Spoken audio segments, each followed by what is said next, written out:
नमस्कार, मी प्राध्यापक सुनील नानासाहेब करपे आज आपल्या सर्वांशी विचारधन या विषयामध्ये एका महत्त्वाच्या विषयाशी चर्चा करणार आहे. आणि तो विषय कोणता आहे तर तो विषय आहे बुद्धी, मन आणि वक्तृत्व. बुद्धी, मन आणि वक्तृत्व याची काय सांगड आहे? जो जास्त बोलतो त्याला आपण हुशार म्हणतो, जो बोलत नाही त्याला आपण मठ्ठ म्हणतो. म्हणजे मग न बोलणाऱ्याला बुद्धी नाही का? आहे. जसं स्वप्न आणि सत्य यांच्या बाबतीत एक गोष्ट घडली आणि ते नियतीकडे गेले आणि नियतीला विचारलं, श्रेष्ठ कोण? नियतीने सांगितलं, बाबांनो, आपापल्या जागी आपण दोघेही श्रेष्ठ आहात. तरी ते दोघे अडूनच बसले. स्वप्न म्हटलं, नाही, सांगा श्रेष्ठ कोण? सत्यही म्हटलं, नाही, सांगा श्रेष्ठ कोण? कोणीतरी एक असेल ना, दोन्ही कसे असतील? मग नियतीने विचार केला आणि त्यांना सांगितलं, ठीक आहे, तुमची इच्छा आहे तर मी सांगते, परंतु मी त्यासाठी एक तुमची परीक्षा घेणार आहे. तुम्ही जे समोरचं क्रीडांगण दिसतंय तिथपर्यंत पळत जा आणि ज्याचे हात एकाच वेळीस आभाळाला टेकतील आणि त्याच वेळेस पाय जमिनीवर असतील तो श्रेष्ठ. स्वप्न आणि सत्य दोघेही ऐकतात, लगेच निघतात.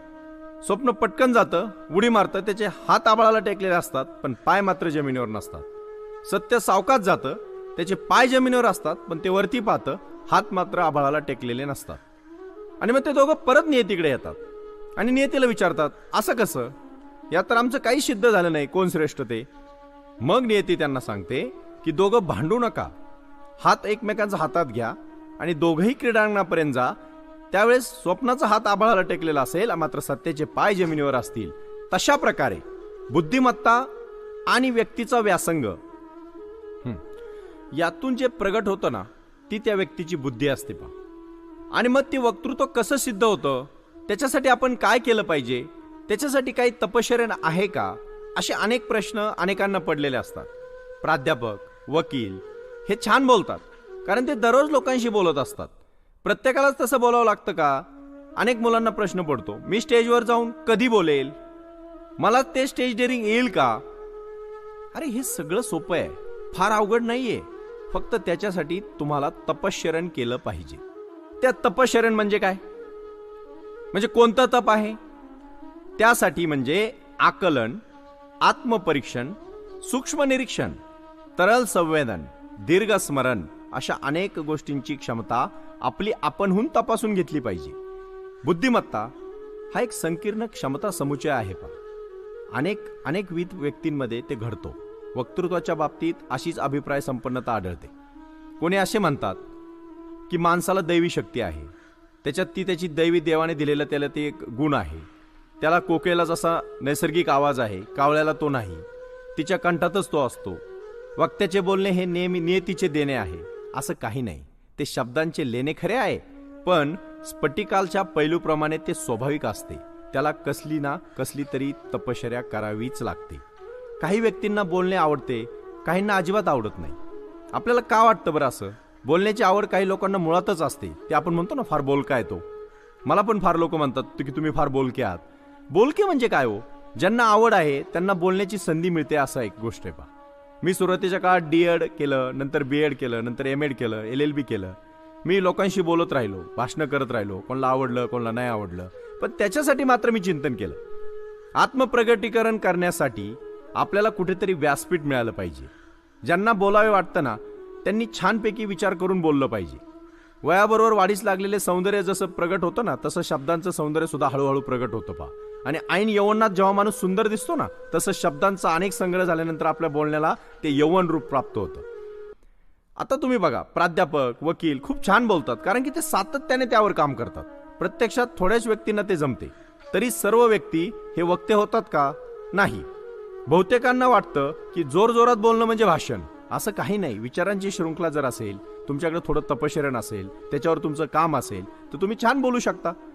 बोलण्यावरचे लक्ष कमी होते आणि नंतर आपलं जे आकर्षण वाढतं ना, ते फक्त आपल्याला काही अलंकारिक शब्दांचं वाढतं. आणि ते अलंकारिक शब्द नको आहेत. बाबासाहेब आंबेडकरांनी केलेला अभ्यास किती महत्वाचा होता. वक्तृत्व कला वाढवण्यासाठी प्रत्येकाने परिश्रम कष्ट केले. म्हणजे काय केलं तर त्यांनी त्यांचं दैनंदिन काम छान केलं.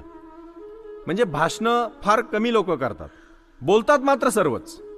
विषयावर, कोणत्याही विषयावर आपण जर बोलत असू तर आपण संकल्पित भाषणाला कोणालाही अक्षराचाही भर न देता कुठल्या अक्षरावर जास्त जोर न देता सुद्धा छान बोलता येतं, आणि ते बोलणं म्हणजे काय आपण त्या ठिकाणी पाहू. डॉक्टर बाबासाहेब आंबेडकरांच्या व्यक्तिगत ग्रंथालयात हजारो पुस्तकं होती, ते मी वाचलं. ते स्वतः काही काळ प्राध्यापक होते. प्राध्यापकाविषयी ते म्हणतात, प्रोफेसरांनी, म्हणजे माझं असं मत आहे, बाबासाहेब काय म्हणतात ते मी वाचलं एक ठिकाणी, ते आपणास सांगतो. प्रोफेसरांनी अध्ययनाच्या आणि अध्यापनाच्या बाबतीत स्वतःला इतके वाहून घ्यावे की अन्य कशाकडे पाहावयास त्यांना सवड पडू नये. त्यांना भलती कामे अंगावर घेऊ नये, जबाबदाऱ्या तर अजिबात घेऊ नये. इतर अध्ययन आणि अध्यापन यामध्ये संशोधनही आलेच पाहिजे. या 3 गोष्टीवर त्यांचं लक्ष केंद्रित केलं तर ते प्रोफेसर हा नुसता विद्वान असून चालणार नाही, तर तो सरस्वृत असला पाहिजे, तो अत्यंत उत्साही असला पाहिजे. कारण आपल्या विषय मनोरंजक पद्धतीने शिकवताना त्याने त्या व्यक्तीला समरसतेने ती गोष्ट शिकवली पाहिजे. म्हणजे मला आठवतंय, विष्णू वामन शिरवाडकरांची कणा नावाची कविता आम्हाला होती पहा. ओळखलत का सर मला, पावसात आला कोणी, कपडे होते करदमलेले, केसावरती पाणी, क्षणभर बसला नंतर हसला, बोलला वरती पाहून, गंगामाई पाहुणी आली गेली घरट्यात राहून, माहेर वाशिन पोरी सारखी 4 भिंतीत नाचली, मोकळ्या हाती जाईल कशी बायको मात्र वाचली, भिंत खचली चुलई विजली, होते नव्हते नेले, प्रसाद म्हणून पापण्यांमध्ये पाणी थोडे ठेवले. शेवटी पा, कारभारणीला घेऊन संगे सर आता लढतो आहे, पडकी भिंत बांधतो आहे, चिखल गाळ काढतो आहे, खिशाकडे हात जाताच हसत हसत उठला, पैसे नको सर जरा एकटेपणा वाटला, मोडून पडला संसार तरी मोडला नाही कणा, पाठीवरती हात ठेवून नुसते लढ म्हणा, नुसते लढ म्हणा, नुसते लढ म्हणा. मला आठवतंय, आप्पासाहेब रसाळ सरांनी आम्हाला ही कविता एवढ्या समरसतेने शिकवली की आजही 10 वर्षानंतर 15 वर्षानंतर माझ्या डोक्यात आणि माझ्या मनात ती कविता जशीच्या तशी आहे. वक्तृत्वाच्या वैखरी कुठून येतात? फमू शिंदेची आई कविता शिकवताना जेव्हा फमू शिंदे सांगतात, आई एक नाव असतं, घरातल्या घरात गजबजलेलं गाव असतं, सर्वात असते ना तेव्हा जाणवत नाही, नसली कुठं म्हणजे नाही म्हणवत नाही. बाबांनो, ती जीवनाची शिदोरी असते, सरतही नाही आणि उरतही नाही, त्यावेळेस आपल्या डोळ्याचे पाणवल्याशिवाय राहत नाही. आणि ही क्षमता आली कुठून? ही क्षमता येते त्या शब्दांच्या मोहरातून. शब्द फेक कशी आहे, शब्द कसे जाणले जातात. आणि म्हणून बाबासाहेब आंबेडकर लोकसभेमध्ये भाषण करत असताना नानकचंद रट्टू ह्या आपल्या शिष्याला ते सांगत, पियेला ते सांगत की नानकचंद, तू माझ्या ग्रंथालयात जा, त्या ग्रंथालयात 4थ्या मजल्यावर जा, 4थ्या मजल्यात 5व्या रॅकमध्ये 4 नंबरचं पुस्तक काढ आणि त्याच्या 128 पेजवर ते आहे ते मला उतारा लिहून आणून दे. मला लोकसभेमध्ये काही महत्वाचे मुद्दे मांडायचे, मला ते विधान म्हणजे राज्यसभेमध्ये काही महत्वाचे विषय मांडायचे. म्हणजे एवढं मोठं चिंतन कुठून आलं, कसं आलं? तर याच्यासाठी त्यांनी केलेली तपश्चर्या आहे, हे विसरता कामा नये. तरल संवेदना, तत्पर स्मृती, चूक ओळखण्याची व सुधारण्याची मानसिकता वक्त्याजवळ असावी लागते. समय कोणता आहे, समोर कोण आहे, औचित्य कशात आहे याचं तारतम्य त्याने ठेवलं पाहिजे. आणि मग त्यानेच अभ्यास प्रकट जर तो झाला तर बुद्धी हे कधीही तुम्हाला साथ दिल्याशिवाय राहणार नाही. समविचारी व्यक्तींच्या पूर्वनियोजित सभेला भरपूर गर्दी होते. एकेकाळी लोक म्हणायचे, स्वामी विवेकानंदांनी अनेक ठिकाणी सांगितलंय, मला गर्दी नको, मला दर्दी माणसं हवीत. पूर्वीच्या काळी ज्यांना वक्ता म्हणून लौकिक लाभला ना, ती माणसं पहा कशी होती. म्हणजे बॅरिस्टर जयकर, नामदार गोखले, प्राध्यापक श्रीम माटे, प्राध्यापक फडके, ही माणसं खूप खूप खूप तपश्चर्या करून प्रगट झाली. आयुष्यात त्यांनी अनेक भाषणं केली, पण कुठलंही भाषण रिपीट केलं नाही. आजकालच्या वाहत्या राजकारणात आणि समाजकारणात लोक तेच बोलतात. म्हणजे अलीकडे जर सांगायचं झालं तर एखादा वक्ता उठून उभा राहिल्यावर काय बोलणार आहे हे श्रोत्यांना आधीच माहीत असतं. पण तरी का? म्हणजे त्यांचा अभ्यासच कमी आहे. मला एवढंच म्हणायचंय, प्रबोधन दिलं पाहिजे, प्रबोधन केलं पाहिजे, वक्तृत्व संकुलं उभी राहिली पाहिजेत. संगीत, शास्त्र, कला, नाट्य, आरोग्य, योग, मनस्वास्थ्य यांच्यासाठी आपलं चिंतन घडलं पाहिजे. वक्तृत्वाशी नातं जवळून जुळलं पाहिजे. फर्ग्युसन कॉलेजमध्ये पूर्वी प्राध्यापक BG शिरोळे नावाचे प्राणीशास्त्राचे प्राध्यापक होते पहा. ते शिरोळे सर, त्यांची अध्यापन शैली अपूर्व होती. मी जर 7 रसाळ सरांचं उदाहरण दिलं ना तुम्हाला, तसं त्यांच्या रसवंतीला एकदा भरता आलं ना की मुलं देहभान हरपून जायची पहा.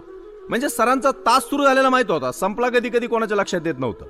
एकाच वेळी विद्यार्थ्यांना मंत्रमुग्ध आणि विचारमुग्ध करणारे प्राध्यापक शिरोळे हे विज्ञान वाचस्पती होते.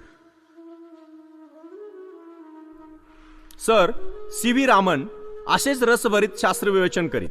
आचार्य प्रफुल्लचंद्रांची भाषणे अर्थगर्भ होती पा. वक्तृत्व ही केवळ सभाप्रेमी लोकांची मजा म्हणजे सत्ता नाही, तर ती निष्णांत डॉक्टर आणि उत्तम वक्त्यांची एक व्यासपीठ आहे. इंजिनियर याला अपवाद नाहीत.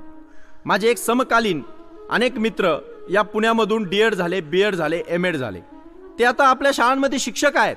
माझ्या मित्रामध्ये भास्करराव नरसळे असतील, दावबट शशिकांत असतील, हे आपापल्या परीने आज आपापल्या शाळांमध्ये छान पाठ घेतात, छान कार्यक्रम अरेंज करतात. मग हे वक्तृत्व आलं कुठून? तर हे त्यांच्या तपश्चर्येतून मिळालेलं वक्तृत्व आहे. मला शेवटचं एवढंच सांगायचंय, वक्तृत्वाचा महोत्सव सर्वांना शक्य आहे, पण त्याच्यासाठी तयारी करा. जमिनीमध्ये जर चांगलं पीक काढायचं असेल तर शेतकरी तिची मशागत करतो. बाबांनो, रस्व, दीर्घ, अभ्यास, शब्द संग्रह यांचं एक विचार मंथन करा. वक्तृत्वाची पालवी फुलल्याशिवाय राहणार नाही. एवढं बोलतो आणि थांबतो. धन्यवाद. Please share and like this video and subscribe our YouTube channel.